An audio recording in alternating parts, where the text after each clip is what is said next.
పెద్దలు రాష్ట్ర ముఖ్యమంత్రి వర్యులు ఇందాక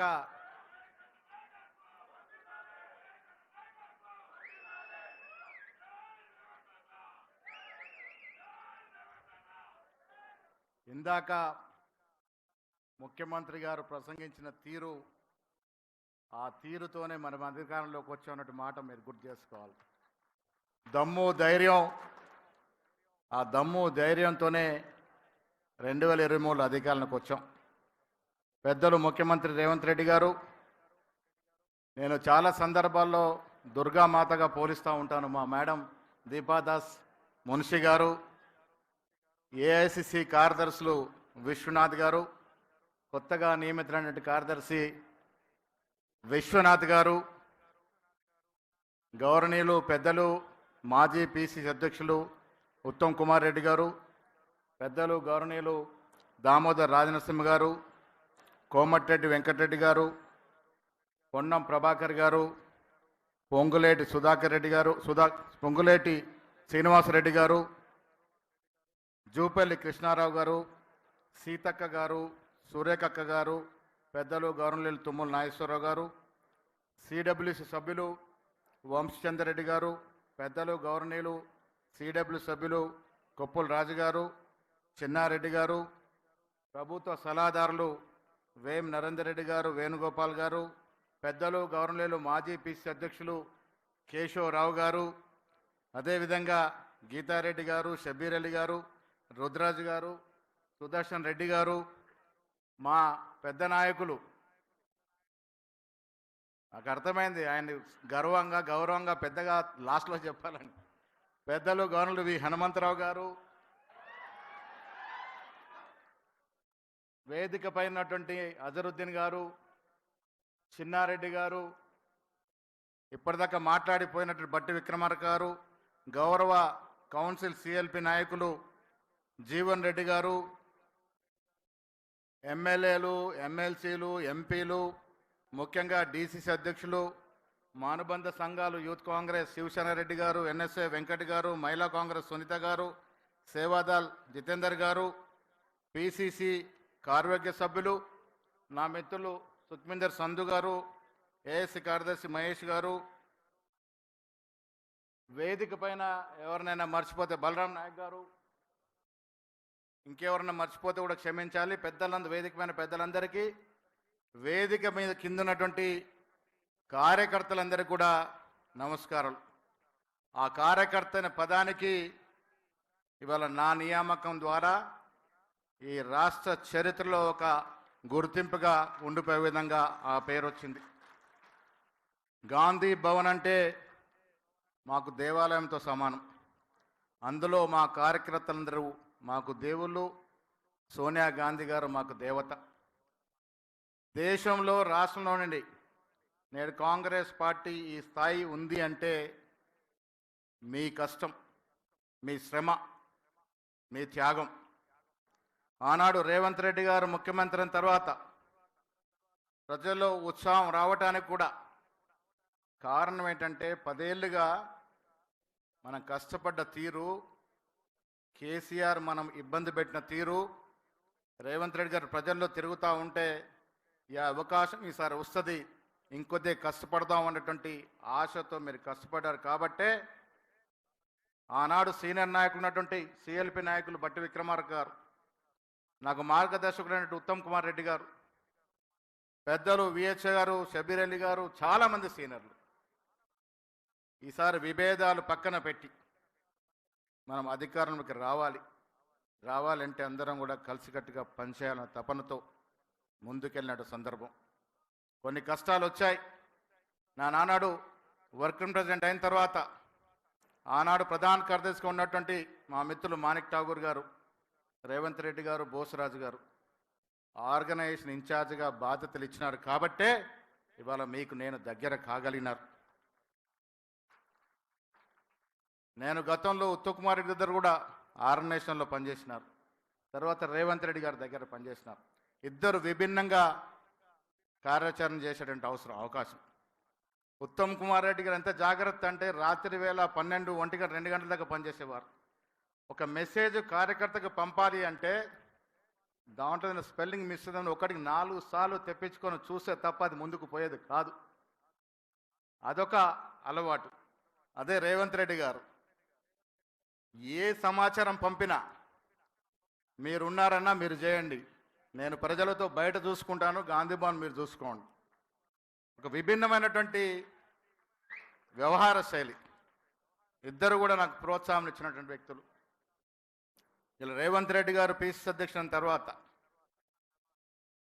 వర్కింగ్ ప్రెసిడెంట్కి ఇచ్చినటువంటి స్వాతంత్రం, స్వేచ్ఛ, దానివల్లే ఈ కార్యక్రమం ముందు సాగినాయి. నేను చాలా సందర్భంలో చెప్తా ఉంటాను, కాంగ్రెస్లో ప్రజాస్వామిక స్వేచ్ఛ ఎక్కువ. విమర్శించుకుంటాం, బాహాటంగా మాట్లాడుకుంటాం. మీరు చూశారు ఎన్నికల ముందు కూడా రేవంత్ రెడ్డి గారు పిసిసి అధ్యక్షుడు అయిన తర్వాత చాలా సందర్భాల్లో నీకున్నట్టు సీనియర్ నాయకులు చాలామంది ఇంట్లోకి నేను మాట్లాడాల్సిన పరిస్థితి, సంధానించాల్సిన పరిస్థితి ఆనాడిన పరిస్థితిలో. కానీ సమయం వస్తే ఒకటవుతారని చెప్పాను. ఇలా ప్రభుత్వంలో వచ్చాక వాళ్ళంతా ఒకటయ్యారు. జాగ్రత్తగా నడుస్తూ ఉంది ప్రభుత్వం. ఇప్పుడు నాకు అవసరం కూడా పడట్లేదు, కానీ కోఆర్డినేట్ చేసే అవసరం. సో కాంగ్రెస్లో ఉన్న గొప్పతనం, ఎంత ప్రజాస్వామిక స్వేచ్ఛ ఉన్నా, ఎన్నిసార్లు కొన్ని సిద్ధాంతపరంగా విమర్శించుకున్నా, సమయం వచ్చినప్పుడు కార్యకర్తల కోసం ఏకమే అలవాటు కాంగ్రెస్ పార్టీలో ప్రతి కార్యకర్తకు ఉంటుంది. ఆ అలవాటు వల్లే ఎన్నికలకు ముందు ఇక్కడ కూర్చున్న పెద్ద నాయకులంతా ఏకతాటిగా ఆనాడు పిసిసి అధ్యక్షుడు రేవంత్ రెడ్డి గారు, భట్టి గారు సిఎల్పి నాయకుడిగా, సీనియర్ నాయకులుగా ఉత్తమ్ కుమార్ రెడ్డి గారు, విహెచ్ గారు, దామన్న గారు అందరూ కూడా కలిసికట్టుగా ముందుకు పోయినాం కాబట్టే ప్రజలు మనం నమ్మినారు. ఎస్, కాంగ్రెస్ ఐక్యంగా ఉంటే వీళ్ళకి దీటైన పార్టీ రాష్ట్రంలో లేదు అని నమ్మినారు కాబట్టే మనకు అధికారం కట్టబెట్టినారనే మాట మనం చేస్తా ఉన్నాను. అధికారం వచ్చిన తర్వాత మనం చాలా విషయాల్లో ఇక కార్యక్రమాలు తీసుకోవాల్సిన అవసరం ఉన్నది. నేను ఇందాక చెప్పినట్టుగా గాంధీ భవన్ కార్యకర్తల నిలయం, 40 ఏళ్ళ అనుబంధం గాంధీ భవన్తో నాకు. నా పాద స్పర్శ తాకని ఒక సెంటీమీటర్ కూడా ఉండదు గాంధీ భవన్లో. అంతటి అనుబంధం నాకు. ప్రతి గోడ, ప్రతి కిటికీ, ప్రతి బల్ల, గేటు నుంచి ప్రహరీ గోడ నుంచి మొదలు కొడితే ప్రెసిడెంట్ అధ్యక్షుడి రూమ్ వరకు నేను తాకని స్థలం అంటే ఈ గాంధీ భవన్లో లేదు. అంతటి అనుబంధం నాకు. కార్యకర్తగా 83లో ఆనాడు డి శ్రీనివాస్ గారు నిజామాబాద్లో ఎమ్మెల్యేగా పోటీ చేసిన తర్వాత, నేను కాలేజీలో ఉపాధ్యక్షుడు ఎన్నికైన తర్వాత నన్ను పిలిచి ఎన్ఎస్యు జిల్లా అధ్యక్షుడు తీసుకోమంటే, నేను ఆ రోజు కరాటే మాస్టర్గా ఉన్నాను. క్లాసులు చెడిపోతాయి, రాజకీయాల్లో ఫుల్ టైం ఇవ్వలేను అని అంటే కూడా బలవంతంగా నాకు ఆనాడు ఆ పదవి కట్టబెట్టి నన్ను జిల్లా అధ్యక్షుడిగా చేసినారు 85లో. ముఖ్యమంత్రిగా సంబోధిస్తూ మహేష్ కుమార్ గౌడ్ చాలా సౌమ్యకుడు అన్నాడు. ప్రజాస్వామ్యంగా చాలా స్వామ్యనే, కానీ నేను కరాటేలో బ్లాక్ బెల్ట్ 6 అనే మాట కూడా మీకు గుర్తు చేస్తూ ఉన్నాను. సో రాజకీయాల్లో మొన్న కౌశిక్ రెడ్డి విషయం వచ్చినప్పుడు నేను మాట్లాడాను. ప్రజాస్వామ్యంలో ఉన్న మనకి భాష చాలా అవసరం, మంచి భాష మాట్లాడడం. మొన్న కౌశిక్ రెడ్డి వాడిన భాష వల్లే గాంధీ అనుచరులు రెచ్చిపోయినట్టు సందర్భం. మనం మర్యాదగా మాట్లాడుకుంటే మర్యాద కూడా విమర్శించుకోవచ్చు. నేను ఒకనాడు రోషయ్య గారి స్పీచ్ విన్నాను, చంద్రబాబు గారి మీద మాట్లాడుతూ. ఆ భాషలో తిట్టుంది, కానీ ఒక్కటి కూడా తిట్టనిపించదు మనకి. తిట్టంటూ లేదు ఆ స్పీచ్లో, కానీ ఒకటి కూడా తప్పుపట్టి తిట్టు అనడానికి లేదు. అంత జాగ్రత్తగా మాట్లాడే సందర్భం.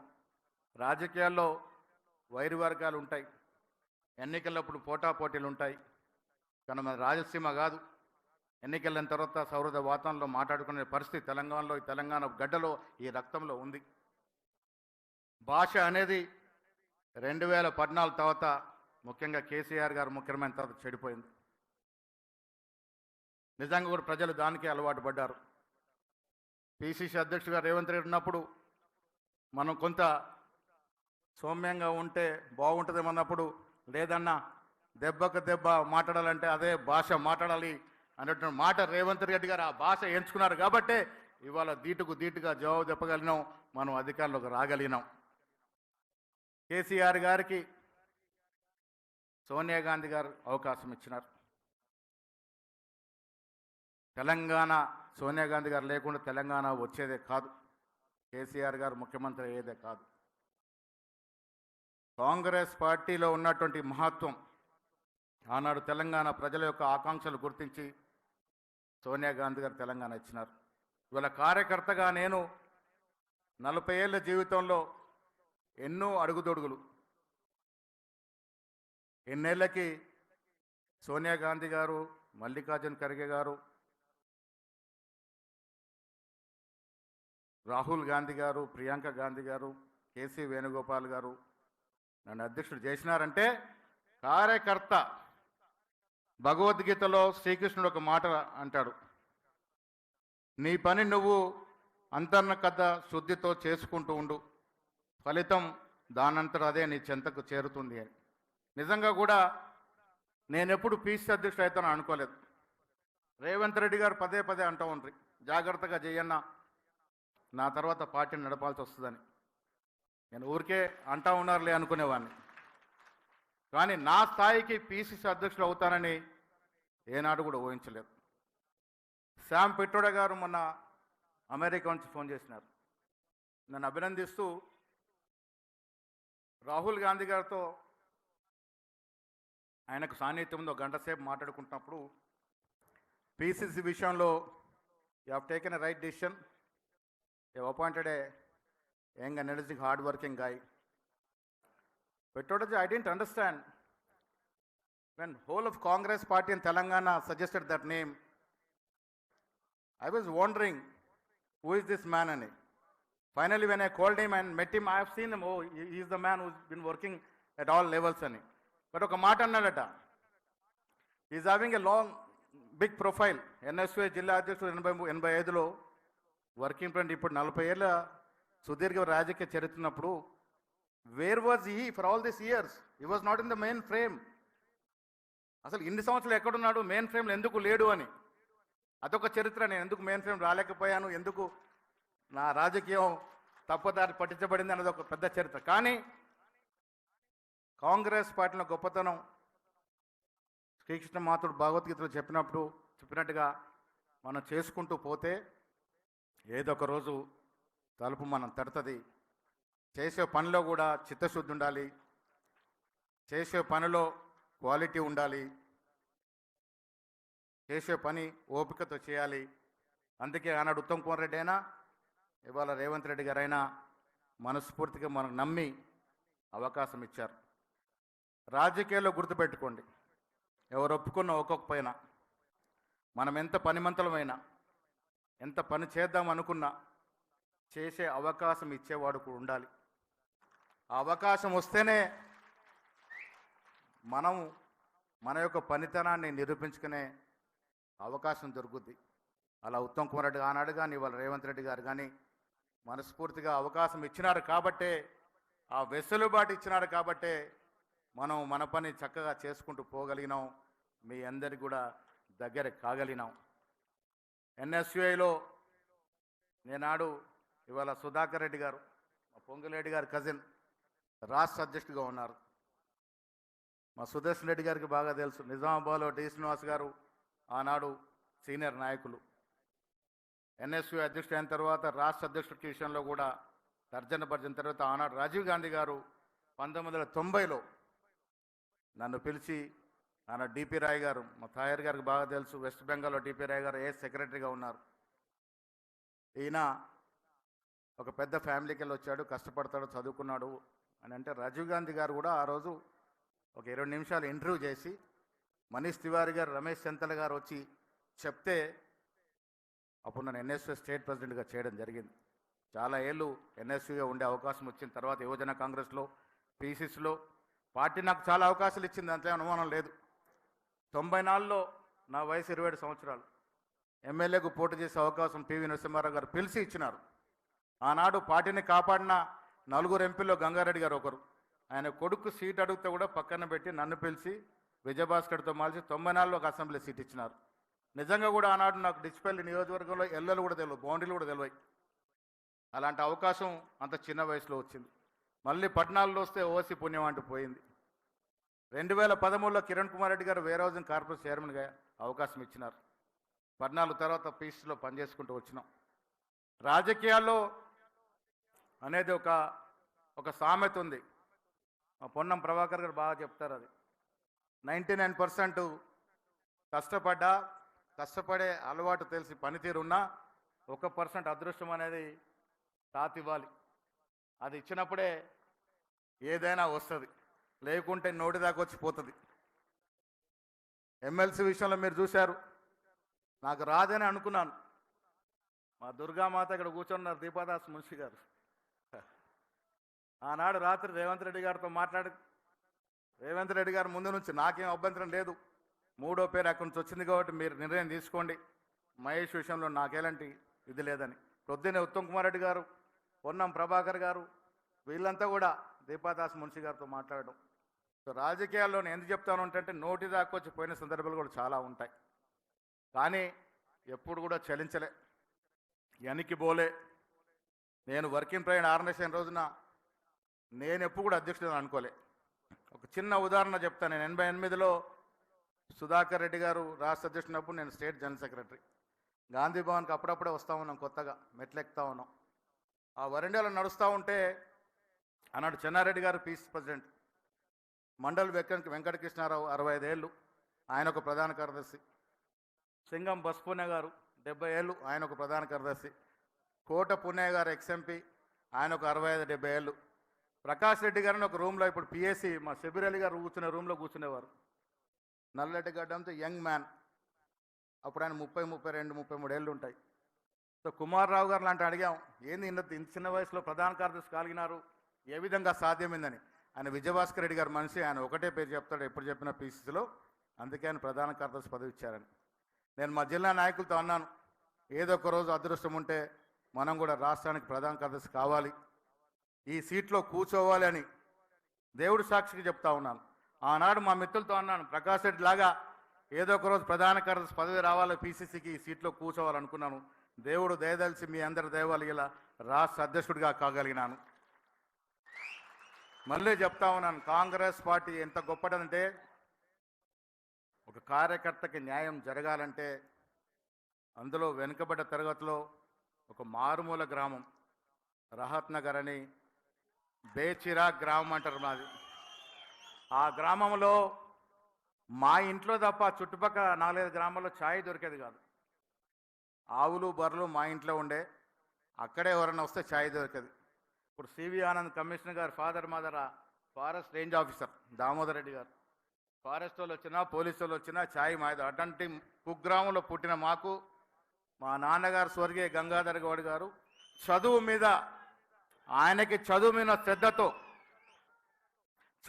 శ్రద్ధతో మాకు నిజామాబాద్లో ఇల్లు కొని కాన్వెంట్ స్కూల్లో వేసి మమ్మల్ని చదివించినారు. చదువు ఉంటే ఎంత దూరమైన పోగలం. నేను ప్రతి సమావేశంలో, ప్రతి భాషణలో చదువుకుని చెప్తాను, పిల్లలకు చెప్తాను, కష్టపడి చదువుకుంటే కలర్ఫుల్ 70-80 ఇంచెస్ టీవీ లాంటి జీవితం. చదువుకోకుంటే, ఆనాడు మేము చూసాం, మీరు చూడలేదు కావచ్చు, 14 ఇంచుల బ్లాక్ అండ్ వైట్ టీవీ ఉండేది, ఒకటి పోర్టబుల్ టీవీ, చాలా చిన్నదిగా ఉండేది. చదువుకోకుంటే 14 ఇంచెస్ టీవీ లాంటి జీవితం, చదువుకుంటే 80 ఇంచెస్ 90 ఇంచెస్ కలర్ టీవీ లాంటి జీవితం.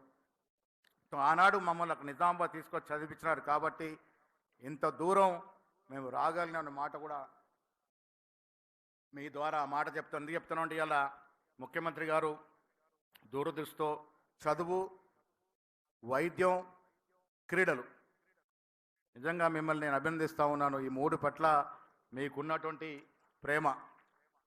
మన శివసేనారెడ్డి గారు చెప్తా ఉన్నారు, ఎంత బడ్జెట్ అయినా పర్వాలేదు, ఈ రాష్ట్రం నుంచి గొప్ప గొప్ప క్రీడాకారులు రావాలన్నమాట. ఇవాళ ఈ రాష్ట్రంలో ముఖ్యమంత్రి గారు చెప్పినట్టుగా మనం అధికారంలోకి వచ్చాం.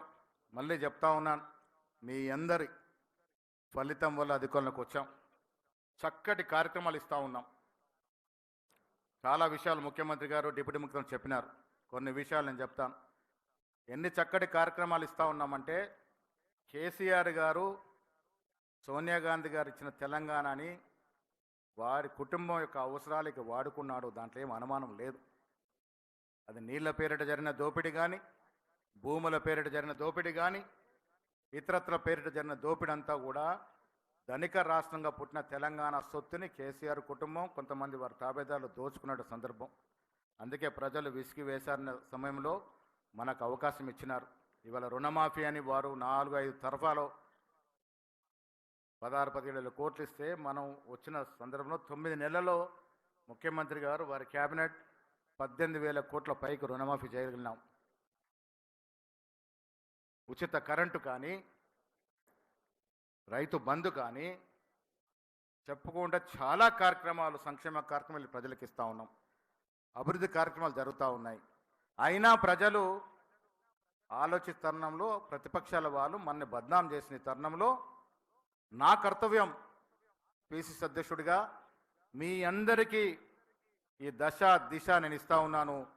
గ్రామాలకు వెళ్ళాలి. కాంగ్రెస్ ప్రభుత్వం చేపడుతున్నటువంటి ప్రతి సంక్షేమ కార్యక్రమం కానీ, అభివృద్ధి కార్యక్రమం కానీ ఈ రకంగా గత 10 ఏళ్ళలో దోపిడీ జరిగింది, ఆ దోపిడీ అరికట్టి ఈ రకంగా ఇవాళ మేము మేలు చేస్తూ ఉన్నామని చెప్తే తప్ప ప్రజలకు ఎన్నికే పరిస్థితి లేదు. ప్రతిపక్షంలో కేసీఆర్ కేటీఆర్ ఉన్నది లేనట్టుగా, లేనిది ఉన్నట్టుగా విమర్శలు చేస్తూ ఉన్నారు. సోషల్ మీడియాని సోషల్ సెన్స్ లేకుండా వాడుతూ ఉన్నారు. అడ్డంగా రాతలు రాయిస్తూ ఉన్నారు.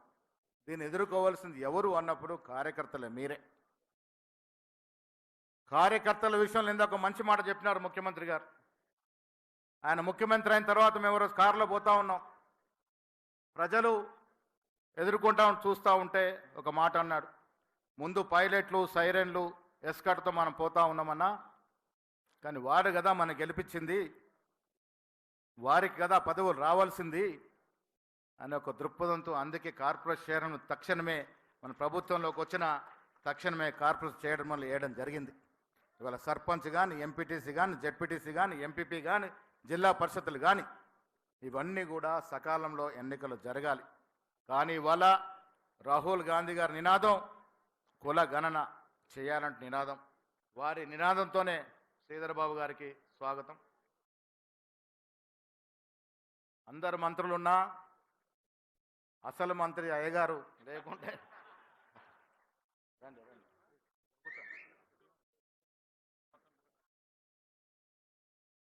మంత్రివర్గం పరిపూర్ణమైంది. వారు ఒకరే రాలేదు. ఇప్పుడు వారు రాకతో పరిపూర్ణమైన మంత్రివర్గం ఇవాళ ఇక్కడికి వచ్చింది.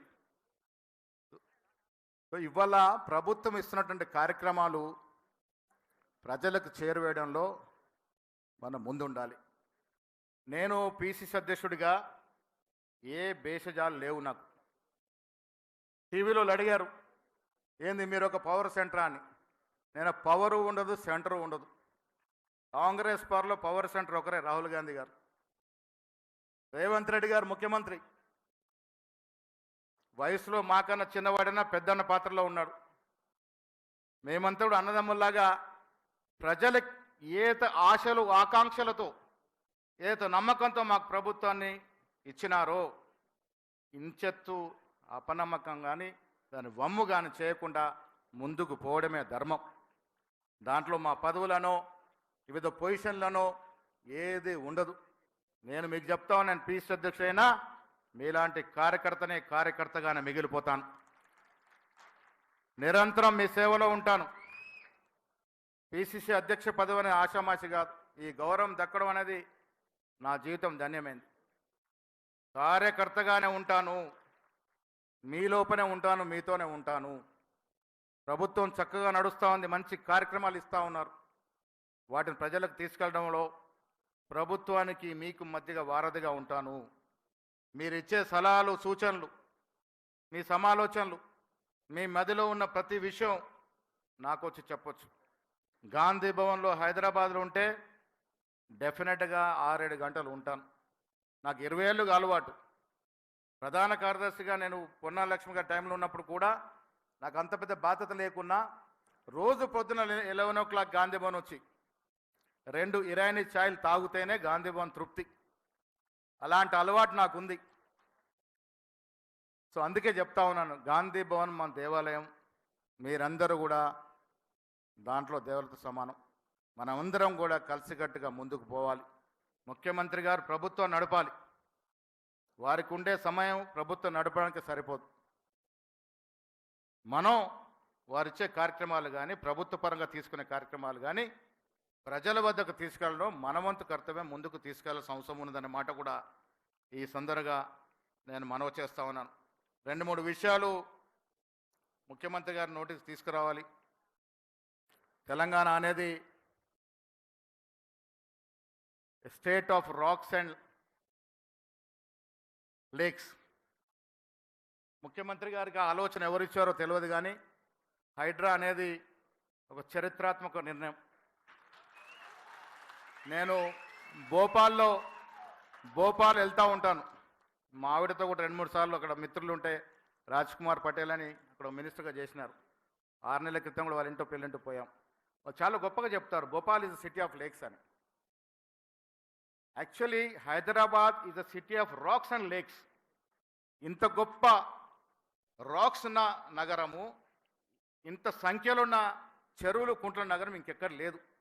దురదృష్టవశాత్తు కూర్చుంటూ పోయినాయి, అవి అంతరించుకుంటూ పోయినాయి. మోకిలలో నీళ్ళు వస్తున్నాయి, నర్సింగలో నీళ్ళు వస్తున్నాయి. ఎందుకు వస్తున్నాయి? చెరువులు కబలించబడ్డాయి కాబట్టి నీళ్ళు వస్తూ ఉన్నాయి. నేను మళ్ళీ చెప్తున్నా, ఏ మతం మీకు ఆలోచన ఇచ్చాడో కానీ అది మీ ఆలోచన కానీ ఇది మన కోసం కాదు, నిజంగా కూడా వచ్చే తరాలకి, మన పిల్లలకి పిల్లలకి ఉపయోగపడే కార్యక్రమం.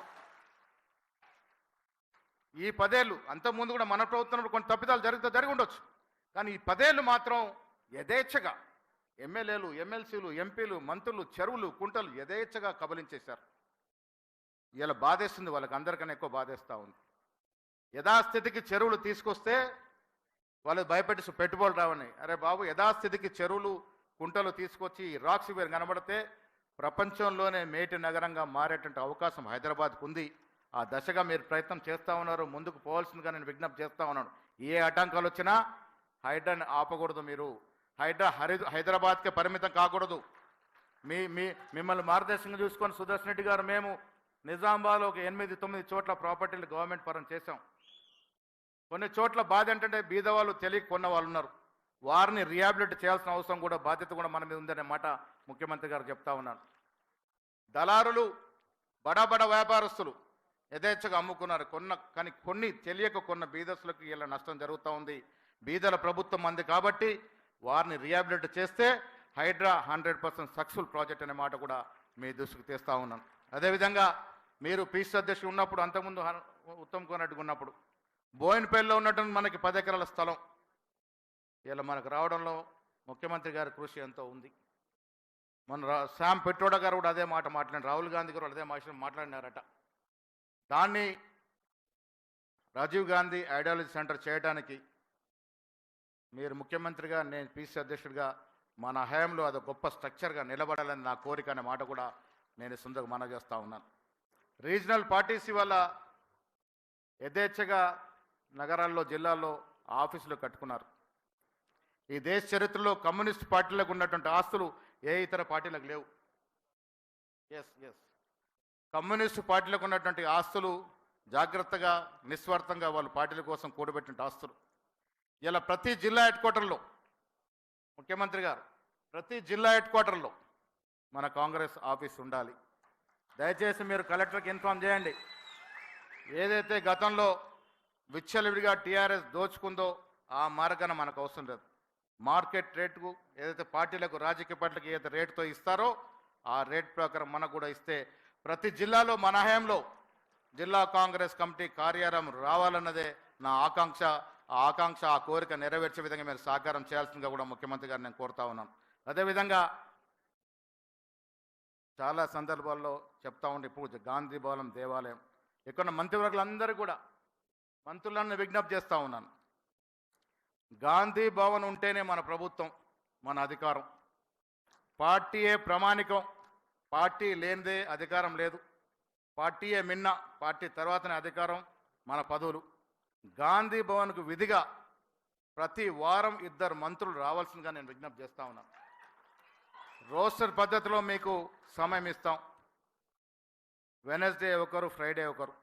మీరు ఏ శాఖ మంత్రి అయినా పర్వాలే, కానీ గాంధీ భవన్కి సామాన్యుడు వస్తాడు. ఎందుకు వస్తాడు? గాంధీ భవన్ కాంగ్రెస్ హెడ్ క్వార్టర్ కాబట్టి. మా బాధ వినేవాడు అక్కడ ఉంటారని వస్తారు. మా గోడు వెళ్ళబోసుకుందని గాంధీ భవన్కి వస్తారు. కాబట్టి మీరు మంత్రులు వారంలో ఒక మంత్రి, బుధవారం అయితే ఒక మంత్రి, శుక్రవారం వస్తే మీకు కనీసం 3 గంటలు మాకు సమయం ఇస్తే మీరు ఏ డిపార్ట్మెంట్ అన్నా కానివ్వండి, మీకే వచ్చే అర్జీలని తర్ఫీదు చేసి సంబంధిత మంత్రులకు పంపించి దాన్ని పరిష్కార విధంగా ప్రయత్నం చేస్తే మనకు మంచి పేరు వస్తుందన్నటువంటి మాట ఇవాళ పీసీ అధ్యక్షుడుగా మీ అందరినీ విజ్ఞప్తి చేస్తా ఉన్నాను. మంత్రులందరూ కూడా విధిగా ప్రతి వారం 2 మంత్రులు చొప్పున కాంగ్రెస్ పార్టీకి రావాలని, అదేవిధంగా ముఖ్యమంత్రి గారికి విజ్ఞప్తి చేస్తా ఉన్నాను. నెలలో కనీసం 2 సార్లు మీరు గాంధీ భవన్కి వస్తే కార్యకర్తలు మీకు భద్రత దృష్ట్యా చాలా సందర్భాల్లో కలవలేకపోతూ ఉంటారు. వాస్తవం కూడా మీకున్న పని ఒత్తిడి ఆ రకంగా ఉంటుంది. ప్రభుత్వాన్ని నడపడం అంటే ఆషామాషి కాదు. అంటే కేసీఆర్ లాగా ఫామ్ హౌస్లో పంపుకొని నడిపే సందర్భాలు కూడా ఉన్నాయి. కానీ అంతకన్నా సిద్ధితో ప్రమాణం చేసి నిజంగా ప్రజలకు ఇచ్చిన ప్రమాణపూర్తంగా ప్రభుత్వం నడపాలి అంటే ఆషామాషి కాదు. కేసీఆర్ నడిపిన తీరు మనం చూసాం. చాలా రోజులు, చాలా మాసాలు ఫామ్ హౌస్ పరిమితం అయిపోయి అధికారుల మీద, వాళ్ళ మీద, వీళ్ళ అధికారులను వదిలేసినాడు కాబట్టి గాడి తెప్పింది రాష్ట్ర పాలన. 7.5 లక్షల కోట్లకు ఊరికే పోలే. ఇవాళ ప్రతి దాంట్లో మీరు నిశ్చితిగా ముందుకు పోతా ఉన్నారు. నిష్ణార్థులైనటువంటి మంత్రివర్గ సభ్యులున్నారు మీ దగ్గర. ఉత్తమ్ కుమార్ రెడ్డి గారు కానీ, కోమటిరెడ్డి వెంకరెడ్డి గారి గురించి మాట చెప్పాలి. ఎన్ఎస్యూలో నాతో పాటు పనిచేసినటువంటి నాయకుడు సుధాకర్ రెడ్డి గారు, నేను, కోమటిరెడ్డి గారు, మేమంతా కూడా ఎన్ఎస్ఐ ప్రొడక్ట్స్, పొన్నం ప్రభాకర్ కూడా ఎన్ఎస్ఏ యూత్ కాంగ్రెస్ నుంచి వచ్చినటువంటి ప్రోడక్ట్స్. మేము ఎన్ఎస్ఏ మొక్కలం. అనుభవజ్ఞులైనటువంటి వ్యక్తులు ఉన్నారు. పొంగులేటి తుమ్మల సీనియర్ నాయకులు, dynamic trouble shooter Sridhar Babu గారు ఉన్నారు. ఏ ట్రబుల్ వచ్చినా చక్కగా షూట్ చేసేటువంటి వ్యక్తి. అదేవిధంగా చాలామంది సీనియర్లు ఇక్కడ జీవన్ రెడ్డి గారు, అపారమైనటువంటి రాజకీయ అనుభవం. కేశవరావు గారు, చాలా సుదీర్ఘమైనటువంటి రాజకీయ చరిత్ర. గీతారెడ్డి గారు, ఇందాక ముఖ్యమంత్రి గారు చెప్తా ఉంటే నేను 25-30 ఏళ్ల క్రితం గీతారెడ్డి గారు నిజామాబాద్ తీసుకెళ్ళానమాట. ఇందిరా రూపవాణి ప్రోగ్రాంలో ఇందిరాగాంధీ వేషం వేయడానికి మేము గీతారెడ్డి గారు నిజామాబాద్ తీసుకెళ్ళాం. ఇందిరాగాంధీ వేషం వేసి ఆ రోజు ఆదరించినారు. సో ఈ రకంగా రాష్ట్ర కాంగ్రెస్ కమిటీలో నాయకత్వాలు ఏమీ లేదు. కృష్ణారావు గారు నాకు అందరికన్నా ఎక్కువ సన్నిహితులు కూడా మర్చిపోతా ఉన్నాను. చాలా సన్నిహితంగా ఉంటారు. సీతక్క గురించి చెప్పాల్సిన అవసరం లేదు. సీతక్క పేరు వస్తేనే ఏ విధంగా ప్రజలు సంధిస్తారో మనం చూసాం. అడవిలో పుట్టి అడవిలో పెరిగి, అంటే సీతక్కకి మాకు అనుబంధం ఉంది. ఆవిడ ఆనాడు అజ్ఞాతంలో పనిచేశారు. మేము అజ్ఞాతానికి బలైనాము. అజ్ఞాతవాసులకి నక్సల్స్ వల్ల నా కుటుంబం చాలా నష్టపోయింది ఆనాడు. సీతక్క జీవన సెవంతిలో గెలవడం కాకుండా ఇలా రాజకీయాల్లో రాణించడం అనేది చాలా గొప్ప విషయం. పక్కనే పెద్ద ఆయన కొప్పుల రాజు గారు ఉన్నారు. నిరంతరం డౌన్ ట్రాడన్ పీపుల్ కోసం కష్టపడే వ్యక్తి. ఇవాళ ఖర్గే గారు, కాంగ్రెస్ పార్టీ గొప్పతనం, ఆ గొప్పతనం కాంగ్రెస్లో సాధ్యమే పనితనం. మహోన్నతమైనటువంటి రాజకీయ పరిజ్ఞానం, రాజకీయ అనుభవం. దాదాపు 55-60 ఏళ్ళు రాజకీయాల్లో నిరంతరంగా అధికారం ఉన్నటువంటి ఖర్గే గారు ఇవాళ రాష్ట్రానికి దళిత నాయకుడిగా, అధ్యక్షుడిగా ఉన్నాడు. ముఖ్యమంత్రి అగ్రవరాలు అయితే బీసీ, ఆయన నాకు పిసిసి పదవి ఇచ్చినారు. ఇది కాంగ్రెస్ పార్టీలోనే సాధ్యమవుతుంది, ఏ ఇతర పార్టీలో సాధ్యం కాదు. సోషల్ ఇంజనీరింగ్ అనేది కాంగ్రెస్ పార్టీలోనే సాధ్యమవుతుంది. అందులోనూ రాహుల్ గాంధీ గారు ఇప్పుడు ఆ సోషల్ ఇంజనీరింగ్ పట్ల చాలా చిత్తశుద్ధితో ఉన్నారు. కాబట్టి ఈ దేశంలో కానీ, ఈ రాష్ట్రంలో కానీ మతాలకి, కులాలకి, ప్రాంతాలకి అతీతంగా అందరినీ అక్కున పెట్టుకొని ముందుకు పోయే పార్టీ కాంగ్రెస్ పార్టీ. ఆ కాంగ్రెస్ పార్టీలో ఉన్నందుకు మనమంతరం కూడా గర్వపడాల్సిన విధంగా ముందుకు పోదామనే మాట ఈ మనవి చేస్తూ, సామాన్య కార్యకర్త నుంచి పిసిసి అధ్యక్షుడు అయ్యే వరకు మీరు అందించినటువంటి సహకారం, కార్యకర్తలు అందించిన సహకారం, వేదికపై ఉన్నటువంటి నాయకులందరూ అందించిన సహకారం ఎప్పుడు కూడా మర్చిపోలేను. నేను ఫైనల్గా ఒక మాట చెప్తా ఉన్నాను. కార్యకర్తలు మాకు సర్వం. మీరేం బాధపడాల్సిన అవసరం లేదు, భయపడాల్సిన అవసరం లేదు. రేవంత్ రెడ్డి గారు ముఖ్యమంత్రిగా మహేష్ కుమార్ గౌడ్ పిసిసి అధ్యక్షుడు ఉన్నంత వరకు ఏ ఒక్క కార్యకర్తకి ఇంచంత గీత కూడా పడనీయమనే మాట నేను ఈ సందర్భంగా మనవి చేస్తా ఉన్నాను. రాబోయే రోజులు మీవి. ముఖ్యమంత్రిగా చక్కగా చెప్పినారు, ఎమ్మెల్యేలు, ఎంపీలు, ఎమ్మెల్సీలన్నీ మా నాయకులు ఇవని. నేను మళ్ళీ గుర్తు చేస్తూ ఉన్నాను, కారులో పోతున్నప్పుడు ఆయనే చెప్పారు, సైరన్లు ఎస్కట్తో పోతా ఉన్నాం మనం, కానీ వాళ్ళ వల్ల మనకు అధికారం వచ్చింది, వాళ్ళకి జరిగితే న్యాయం జరిగితేనే మనం నిజమైన న్యాయం జరిగినట్టుగా. అందుకే రాబోయే రోజుల్లో కులగణన విషయంలో కూడా కింద నుంచి చాలా పెద్ద ఒత్తిడి వస్తూ ఉంది.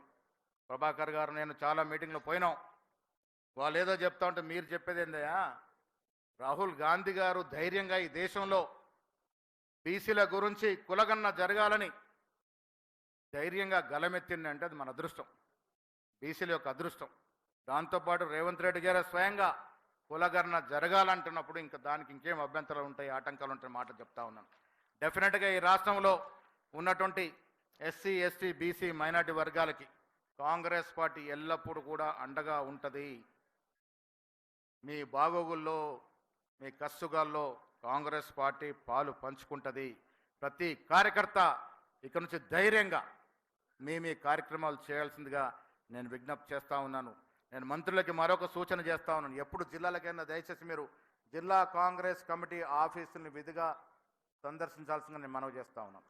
ఒక గంట, హాఫ్ అన్ అవరో మీరు వెళ్ళి సందర్శిస్తే అక్కడ కార్యకర్తలకి ధైర్యం పెరుగుదన్నమాట కూడా ఈ సందర్భంగా మనవి చేస్తూ, మరొకసారి చేతులు జోడించి మీకు వేదిక పైన పెద్దలందరికీ ఎలాంటి గురుతరమైనటువంటి బాధ్యత,